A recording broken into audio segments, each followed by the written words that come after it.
Hi, this is Mrs. Cribb. We're going to start learning about Chapter 10 information, which is on gases. So this is the Prezi Chapter 10 notes, gases, and you'll need to also pull up your notes. If you don't have them, you need to go to RenWeb and print them out. You'll first notice that there's a Quizlet attached to the very beginning, and we're not going to go to that right now, but later on in the year, you'll probably, or later on as unit, you'll have to use it. We're going to review initially the kinetic molecular theory, and this is something we've gone over in previous chapters, so hopefully this will be pretty easy for you. Oops, too far. All right, gas particles are tiny compared to the distances between them. You know, they're really small and they're far apart. Gas particles, they move at random with high velocities in all directions and many different speeds. They do not interact with each other or the walls of their container except during collisions, and an air molecule at 0 degrees Celsius can undergo 5 billion collisions a second, which is a ton. Collisions between gas particles are elastic, and that just means they conserve energy. The two colliding particles separate with the sum of their energies, meaning if they hit each other, they bounce off each other, and they have the same, if you add up the energy between the two particles, it's the same as it was before they hit each other. So that's called having elastic collisions. And the average kinetic energy of the particles is proportional to temperature, which we talked about before. Kinetic energy, remember, is movement energy.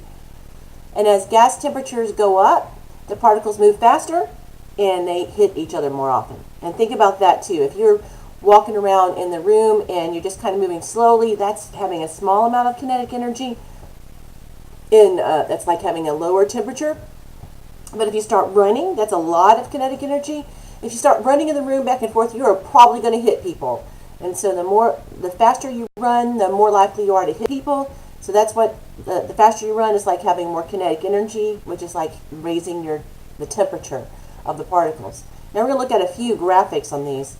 This is just showing you that here in a sample, we have a lot of different particles moving around at different speeds. And this shows you that some are going slower, a lot kind of in the mid-range, and then a few going faster. So they're all going different speeds. You don't have to worry about this Maxwell speed distribution curve. This is just showing you particles floating around or bouncing around in this container. They're going to hit the wall and bounce off, and they're going to hit each other and bounce off. But that's the only time they're going to have any kind of interaction going on. And this is showing you elastic collisions. Here we have two particles. They're going to hit each other, and they're going to bounce away from each other, and they start off with like 1 plus 2 is 3, and then 1 plus 2 is still 3. The sum of their energy stays the same. The total energy of the molecules that collide stays the same. That's elastic collisions. All right, this is just comparing. Now I think there are 15 little molecules right here in each one of these containers. This is a container, and you'll see that this is a gas, and it's flying around fast, filling the container, all 15 molecules. They have freedom of motion, and if I cool them off, they can turn into a liquid. They have less kinetic energy, or if I push them down, I push them together. See here, it says heat or reduce pressure to go this way, and that's cool or compress. Compress is pushing it together. So we push them together, and we cause them to be a liquid. We cool it off more, we take away more kinetic energy, more temperature. We lower the temperature, we cause the solid, and it says it's ordered. Particles are essentially in fixed positions. So we're going to be dealing mostly with gases, though, in this chapter. Now we have a few definitions we need to look at. Diffusion and effusion are very close. Diffusion, you're familiar with, like that old thing, you put a drop of liquid in a beaker, maybe in a cold beaker of water, and then one in a hot beaker of water, and they mix up quickly, and the hot one turns all the same color faster. That's very similar to fusion. When gas particles enter a vacuum or mixes with another gas, it spreads out uniformly to fill the entire volume. And then effusion, when gas particles pass through a tiny opening. Now I do have a picture for these. And this is more like effusion because they're kind of going through this tiny opening. But we have this green gas and we have this purple gas, and they're not mixed up at all right now. But if I open up the way for them to go through, they mix up with each other and flow back and forth freely until they're pretty much the same concentration on both sides. And if this was open and you could smell them, you would probably smell purple and green particles. Now maybe that's, I don't know what it could be. Maybe that's a cake baking or a roast cooking in the oven. I mean, you can smell the things flying around in the air because our nose can detect those particles. And then we have another couple picture. This is a really good picture of diffusion because you have an area of concentration over here and then nothing on this side. And when I lift up the partition, we end up with the gas particles filling the whole container because they're free to move. Now this is the same kind of idea. We have an area of concentration, but notice we only have this little bitty hole. And this is effusion, where they go through the tiny hole to fill up. We never remove the partition, it's still there. But they go through the hole, and so they can fill up the other side. So effusion and diffusion are very similar in what they do. But effusion is just escaping from a container through a small opening. I kind of think about it like holding a balloon and then, letting go and the air coming out the narrow part of the balloon. Now we have permeability and fluidity.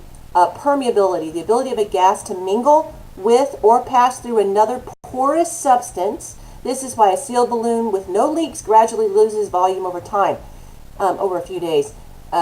Think about that. You have a tight balloon, and then a couple of days later, it feels squishier. If it had helium in it, maybe now it's not floating anymore because it's lost its helium. That's because the balloon's skin was permeable. They had tiny little openings that allowed some of the gas to escape. We've talked about fluidity before. Gases and liquids are fluids. They both flow.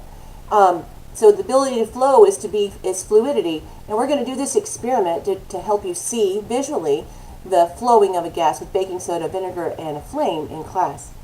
Compressibility, liquids don't compress easily because their particles are close, but gas, the particles are very far apart. They're so small, and we can just push those particles together. That's compressibility. We can add pressure and squish them together. This is why helium can be a liquid in a canister and then turn into a gas when you open up the valve to fill a balloon. When you open up that valve, you're letting go of that pressure, so now it escapes and it has a chance to spread out the particles. And there's a picture about this too. Here we have a little bit of pressure and a lot of volume, so we have a gas. But if we put a lot of pressure, notice how the volume goes way, way down. We turn it back in, we could turn it into a liquid. So small amount of pressure, high volume. Large pressure, small volume. And that's one of the gas laws we're going to be dealing with. Expansibility is kind of the opposite of compressibility. Gases experience low pressure, they fill the space. So in this little picture before, they had a little bit of pressure, they fill up the space. So low pressure, they fill up the space. Gases expand without limit and they fill their container. And you can put your two hands in front of you and you push them together like you're squeezing something, maybe even a loaf of bread. I wouldn't do that, but if you squeeze a loaf of bread, you're squishing it together, you're adding pressure, the volume, the space the bread takes up is smaller.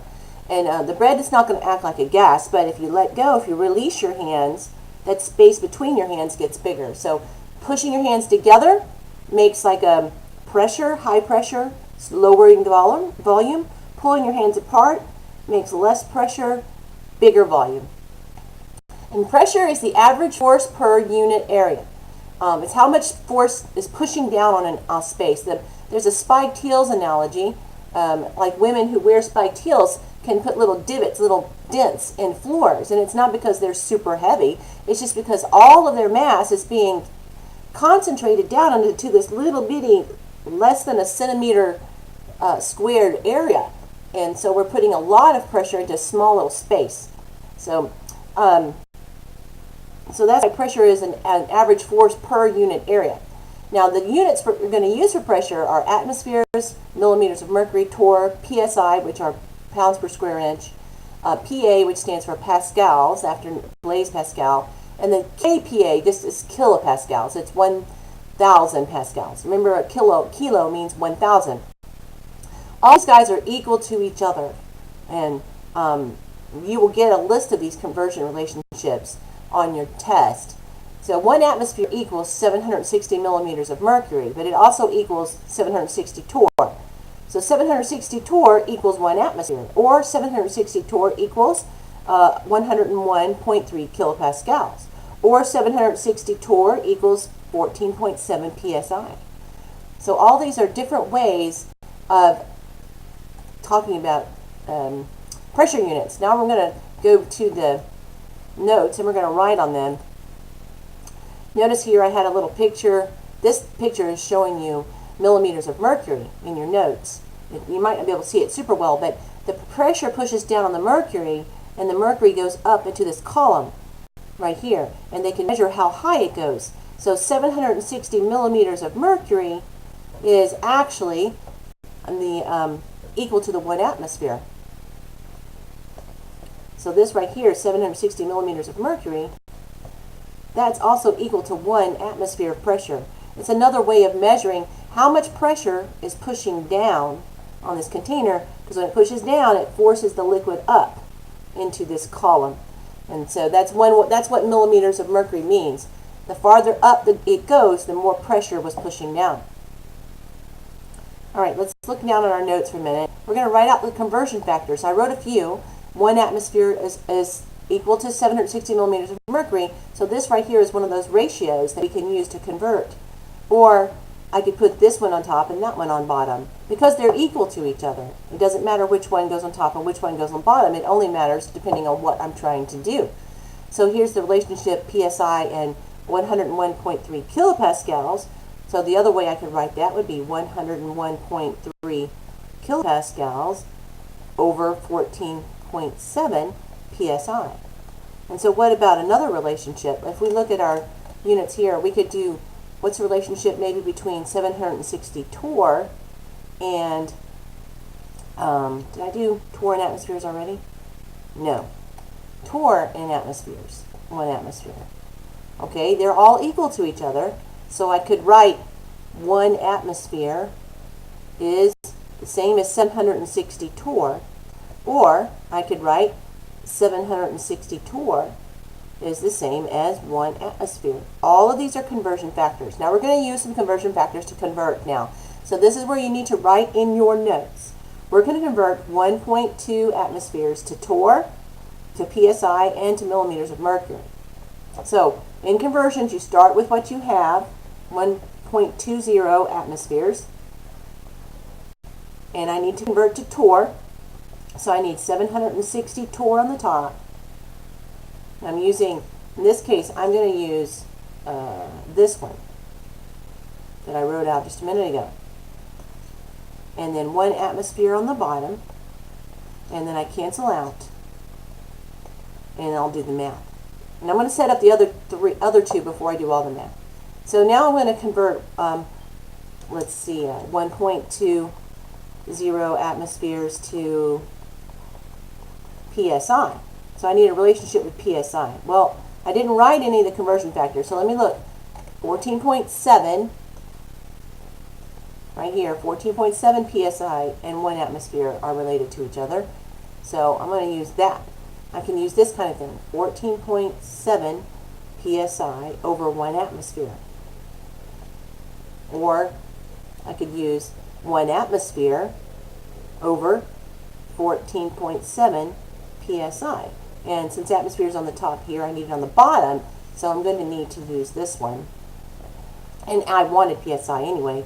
So 14.7 psi over 1 atmosphere. All right, then I can cancel out atmospheres again, and I'll have psi units, and here I have torr units. Now we have one more. We're going to do millimeters of mercury. I did do a millimeter of mercury one right here, and it still relates to 1.2 atmospheres. So 1.20 atmospheres, and I use 760 millimeters of mercury is 1 atmosphere. Now the reason you're going to have to do this is because when we do some of these gas laws, we're going to have to change our pressure units to make sure they all match. Okay, now that we've got it all set up, I'm going to pause it and go ahead and just put the numbers in and show them to you, okay? All right, so I put in the answers now, and I didn't put the units or the sig figs. We got to look at sig figs. All right, so the first one, There are 3 sig figs in the initial number, so I need 3. That's 3 sig figs, and now it's torr. And that would be the final answer. Over here I have 3 sig figs again, so I need 3 sig figs, 1, 2, 3. So it's 17.6 psi. PSI. That would be the final answer. 3 sig figs again. That is 3 sig figs, so millimeters of mercury. Now, these were all kind of easy because we used 1 atmosphere, but I'm going to do one more. I'm going to make one up here. We're going to convert 2.48 torr, and we're going to convert it to, let's make it pascals maybe, because we haven't used pascals. Yeah, let's do kilopascals to kilopascals. All right, the reason I'm doing that is I want to show you that you don't have to have the 1. All right, let's look at the relationship again. We're using kilopascals, so there it is, 101.3 kilopascals. So 101.3 kilopascals are related to torr. And so how are they related to torr? Well, there's torr again. So 760 torr is the same as 101.3 kilopascals.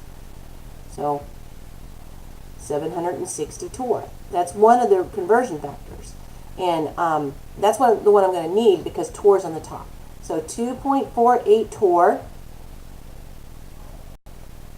and put 101.3 kilopascals and 760 torr on the bottom. Now cancel out your units, torr and torr, and then we should be able to get an answer. But this time we're going to, I'm going to pull up my calculator for a moment, move it over for you to see. All right, we need to say 2.48 times 101.3, and then we're going to divide by 760. So it didn't matter that in my conversion unit there was a number on the top and the bottom. So that's 0.33055. 0.33055. Okay? 0.33055. Now notice, we multiplied by this at the top and we divided by this number at the bottom. And this is what we got. Now we have to check for sig figs. 3 sig figs. 1, 2, 3. That means look at this number here. I got to round it up. It's 0.331. So 0.331 kilopascals is the answer to that one. So that's how you do the conversions with pressure. Now here's a few relationships that we're going to actually be talking about when we do the gas laws. You can refer back to these in your notes, but I'm going to constantly talk to you anyway. Basically, it shows you if you keep something constant, what happens to the other guys. So here, the temperature never changes in our vessels. So we have like a container, and if we have a container, and inside that container, the temperature stays the same, but the pressure goes up, well, then the volume is going to go down. If the pressure goes down, the volume is going to go up. And that's when we're going to use our hands. So we squeeze our hands closer together. The volume, the space between our hands goes down. We take away this area between our hands. we decrease the pressure. The volume goes up. So that's keeping the pressure constant, the temperature constant rather. Here, if we keep the pressure constant, we're going to have an increase in temperature, gives you an increase in volume. And if we keep the pressure constant, we decrease the temperature. So we increase the temperature here, we increase the volume. If we decrease the temperature, we decrease the volume. We'll go through all of these cases as we go through the gas laws, but this kind of is a summary of what's happening with the gases. The third case, we keep the volume constant. So if we increase the pressure, we're going to increase the temperature. If we decrease the pressure, we're going to decrease the temperature. All these relationships, though, are in the gas laws. So that brings us to the beginning of the gas law relationships in Chapter 10b. I'm going to look back at the Prezi for a moment. So let's see. Here's another picture of the millimeters of mercury, the 760 torr, or 760 millimeters of mercury. And we just did this. There's those cases. That brings us to here. Now, STP stands for standard temperature and pressure, and it's being used when we're measuring gases. It's for the standard temperature of 0 degrees C or 273 K. And for pressure, it's 1 atmosphere, which is the same as 760 torr or 101,325 pascals. All these things right here are going to be in that line of things. Everything, these are all equal to each other. So you don't have to worry about that. Really, you have to remember standard STP, standard temperature and pressure, is 0 degrees Celsius or 273 K and 1 atmosphere. And anything that equals 1 atmosphere. So the first law we're going to cover is Boyle's law.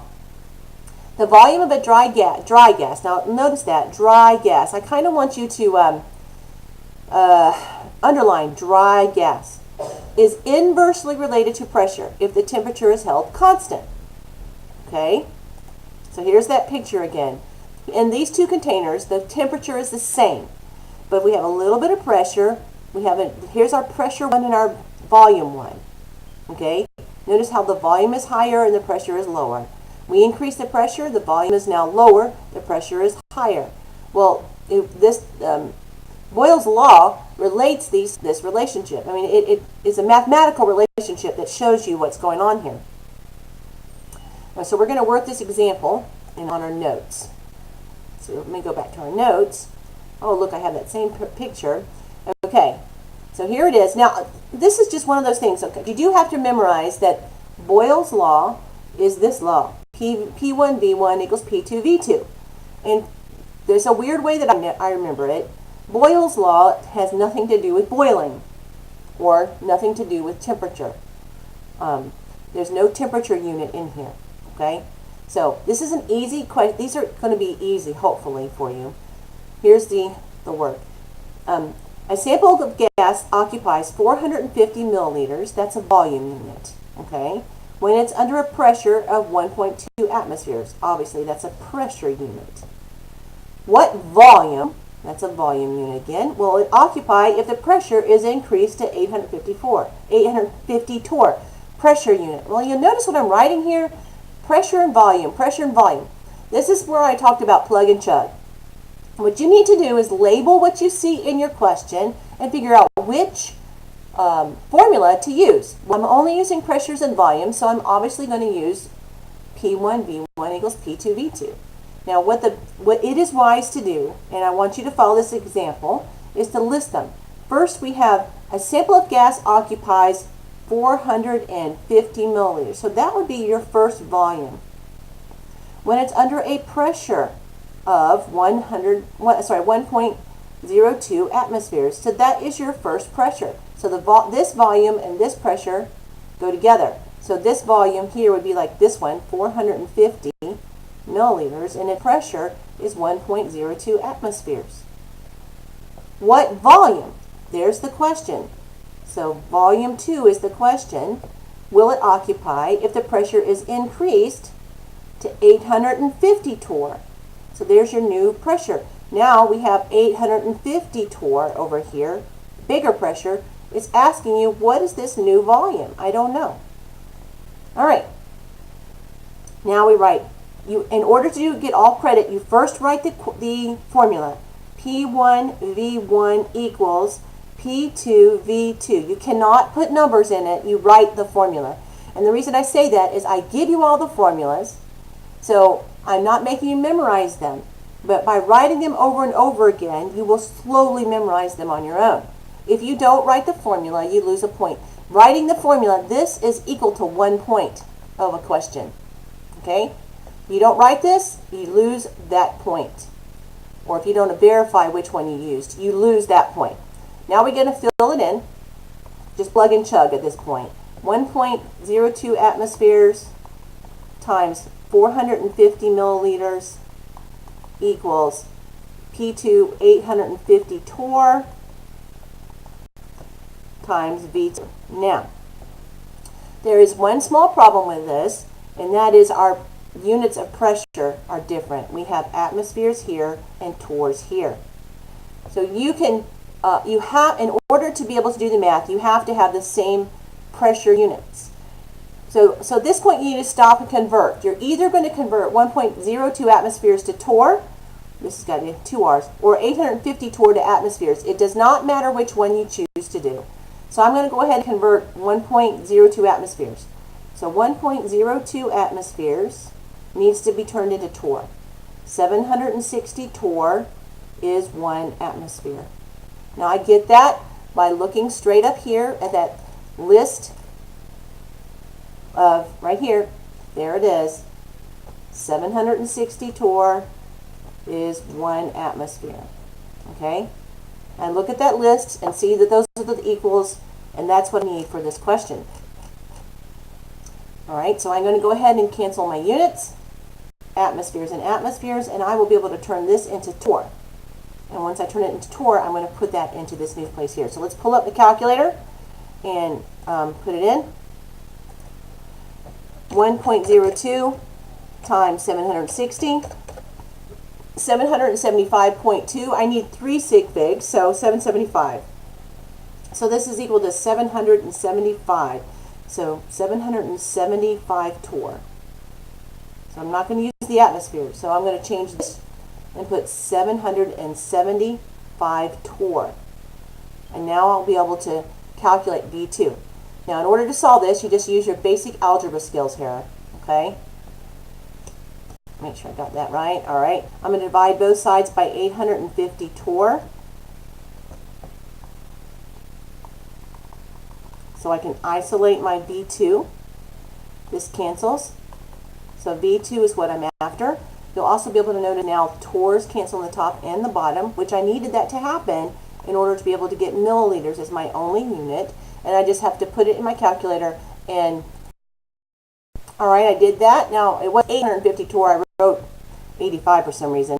I wrote the raw answer here, and now we're going to check for sig figs. There are 3 sig figs in this number. There are 3, no, only 2. 2 sig figs here, and 2 sig figs here. So our answer can only have 2 sig figs. 1, 2.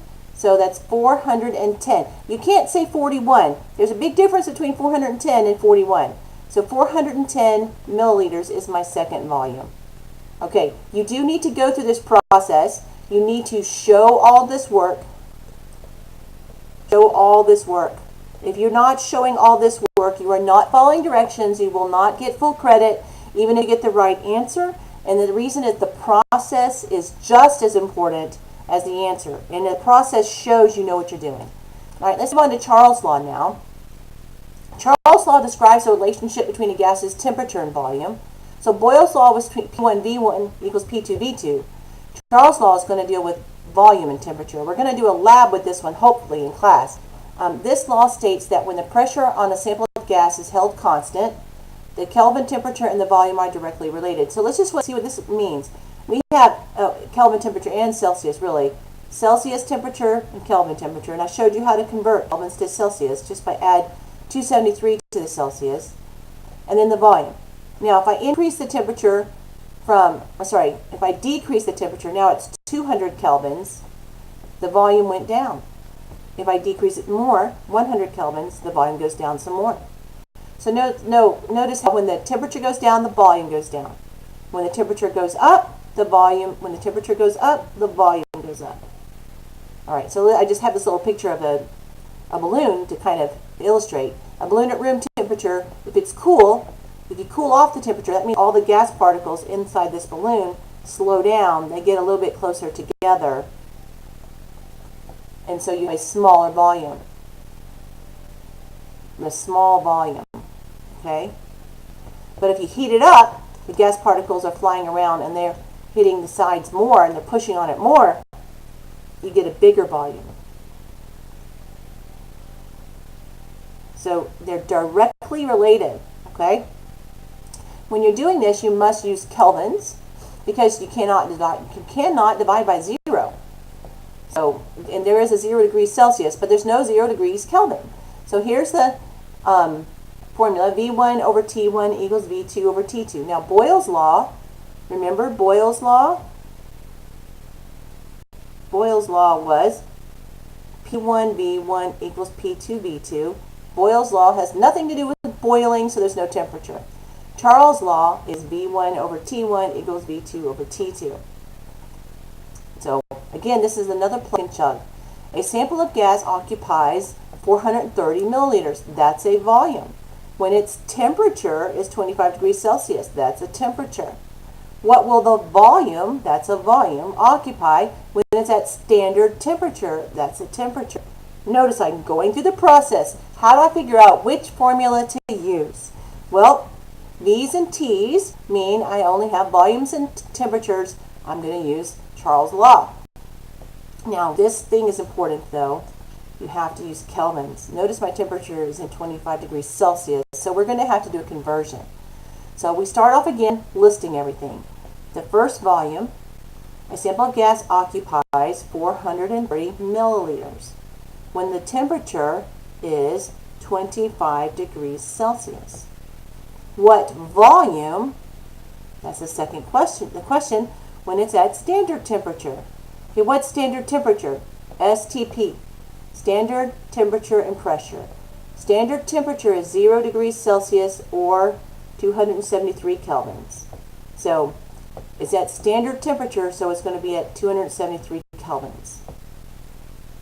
And I'm putting that Kelvin down because we automatically have to turn any temperatures as not kelvins into kelvins.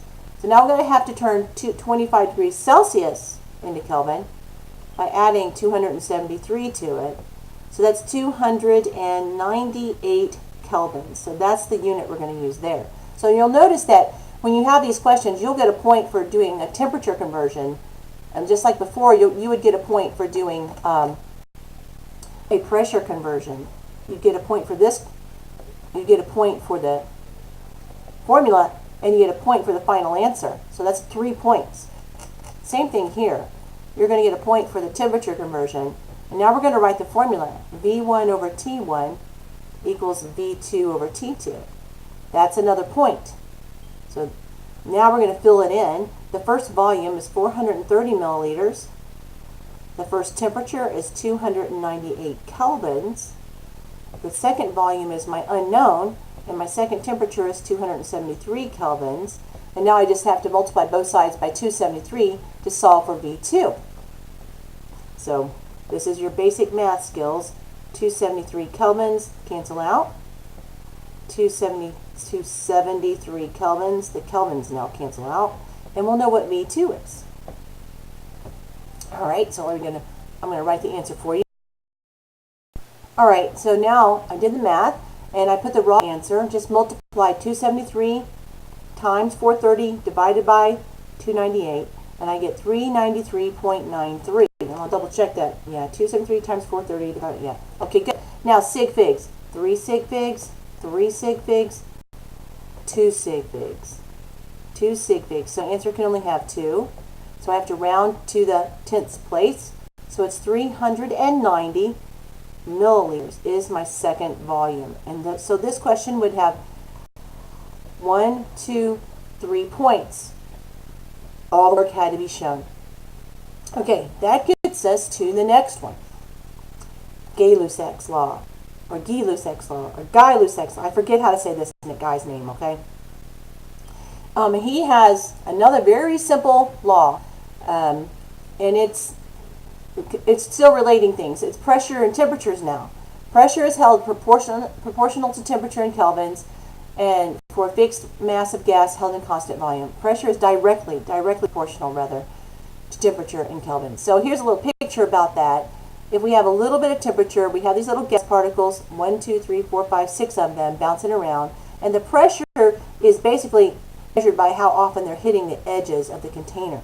If I heat them up, they're going to move faster, just like you running around the room, moving faster. And now they're going to hit the container more often. We're going to have a higher pressure. So notice that the volume, though, that they occupy stays exactly the same. So the volume is constant. And here it says V and N are constant. N just means the number of particles or the moles of particles. We'll be dealing with that soon. V is the volume they occupy. The volumes are the same. So volume is not present in his law. So again, let's go through the question. Before Molly began a car trip, she measured the air pressure in her car tires and found that it was 32 psi pressure at 18 degrees Celsius temperature. And after 2 hours of driving, she found the pressure had increased to 34 psi pressure. What's the new temperature? Now think about that. As she's driving, her wheels are going around and around and around and getting hotter and hotter and hotter because of friction. But What I also want you to notice here is that I only have pressure and temperatures in this question, so I must only need to deal with something that has pressures and temperatures. And that's this law here. Easy to do. So we're going to write them all out. Pressure 1, when she started, 32 psi. And the temperature 1 was 18 degrees Celsius. Now remember temperatures, you have to use kelvins. Because the temperature on the bottom, kelvins, we have to use kelvins because we cannot divide by 0 again. Now, pressure 2, after she drove for a while, was 34 psi. Temperature 2 is the question. Now, even though the psi's are fine, I'm not going to have to change those, but I am still going to have to convert 18 to kelvins because of the 0 problem that we have. So we're going to add 18 to 273. That's 291, so it's 291 kelvins. Okay, so that would be the first point for this question. Now we write the formula. P1 over T1 is P2 over T2, and we fill it in. This would be the second point for the question.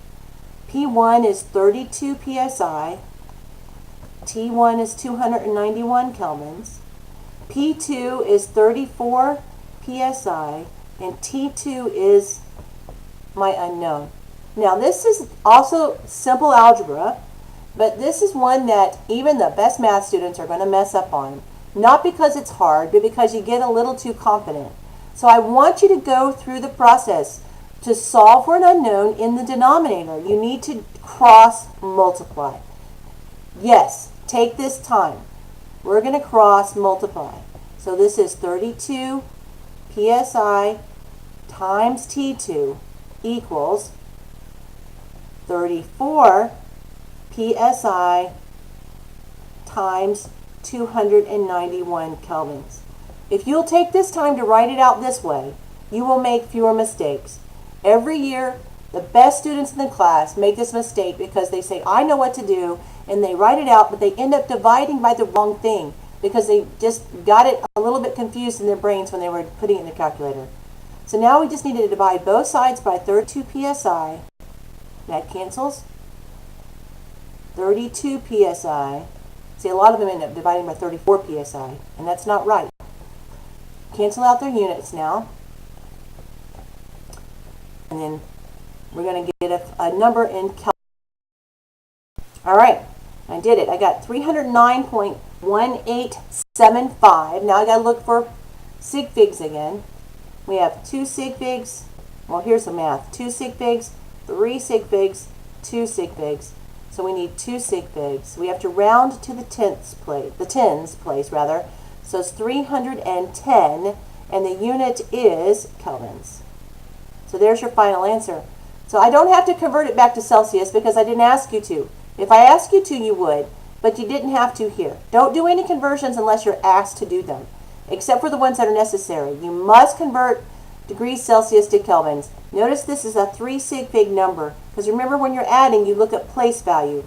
And so this is the ones place and the ones place and the ones place.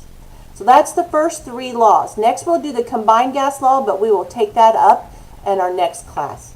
I will, let's double check first before I move on. Let's make sure there's nothing, any really good graphics I can show you here. I've shown you that one. We talked about this one. And that brings us there. So we're good, yeah. Okay, so that's the end of this. I will see you soon.